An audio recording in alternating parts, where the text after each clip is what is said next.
Hello everyone, I'm so happy to see all of you here. And every day here at Purple Clarity, we learn something new. So today I'm going to be speaking about a rather sensitive topic. Some of you might have heard about it, others might have not. It's something that people don't consider as something that is actually happening in Kenya or something that is common. And most of you have seen it mainly in movies, so you might not think that it's something that is actually real. But this is a sensitive issue that we're supposed to create awareness about so that people can be able to learn more and understand what this actually means. I'm talking about self-harm. So stay tuned as we learn more about this.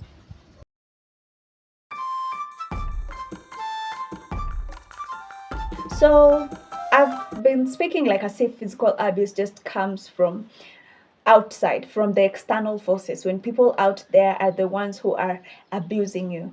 But there is also a situation whereby you are the one who is inflicting physical abuse on yourself.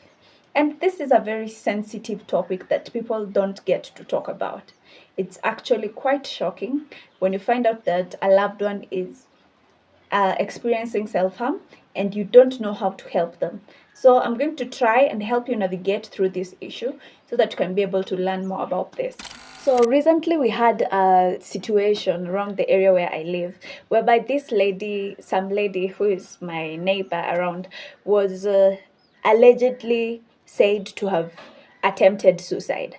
This came out was quite weird because it wasn't something that we really expected from her, considering that she is just a nice person who is always calm about stuff and stuff. But you never know that a friend is suffering or going through troubles of depression until they actually do an action to show you that they're actually depressed, or maybe they speak it out and tell you that this and this is happening in my life. So it was a little bit tricky for us to understand her. But later on, after talking to some people, I realized that she is said to have tried to commit suicide by cutting herself, her wrist, but there were several scars on the wrist. So this made me to think about it, and I got to speak to more of her friends, and they told me that she tends to cut herself, especially when she is angry or when she is having just some emotional breakdown. She tends to do stuff that show that she wants to hurt herself. So this caught me thinking, and I remembered about self-harm. And so I realized that she hadn't actually attempted to commit suicide. It was an accidental injury as a result of self-harm. This made me want to teach people about this so that you guys can be able to understand what this actually is. To begin with, self-harm is the deliberate injuring yourself or harming yourself as a way to cope with difficult emotions. There are various ways in which someone can try to self-harm, and this include the pulling out your hair, and other than that we have cutting. People can cut themselves with either razor blades or knives. We also have scratching, and we have burning. Some other people can burn themselves with either matches or candles or even a lighter. And this is really, really scary. I'm sure at this point that you're starting to think, why would a person be courageous enough to self-harm?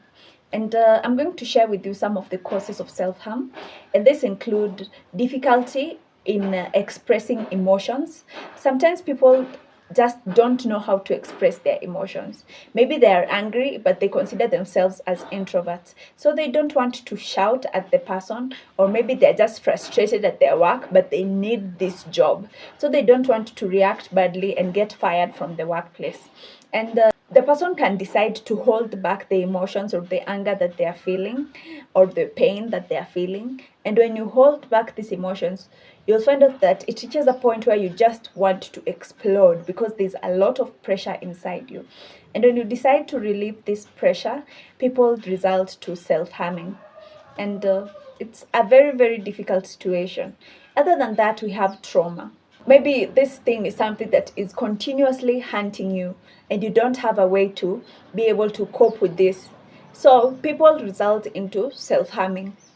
Other than that, we have feelings of rejection, loneliness, or self-hatred. It can also lead to self-harming. The fourth thing is the need to be alive. Sometimes when people, especially when people are depressed, they feel like they just don't have that urge to live. And when they feel like when you inflict pain on yourself, then it's going to really help you to be able to feel alive. And that's why people result into self-harming. So today I don't want to pump a lot of information. I think that the information that I've given you is enough for us to start this journey. I hope that you will look forward to the next video. I want to help you so that you can be able to overcome this. It's not easy, but sometimes you have to make the tough decisions so as to be able to live a healthy life. It takes courage to self-harm, but it isn't the way to go. There are other ways of coping with your emotions, and I'm going to try and help you to be able to get through this. So, I'll see you guys during my next episode. Until then, have a great day. Bye bye.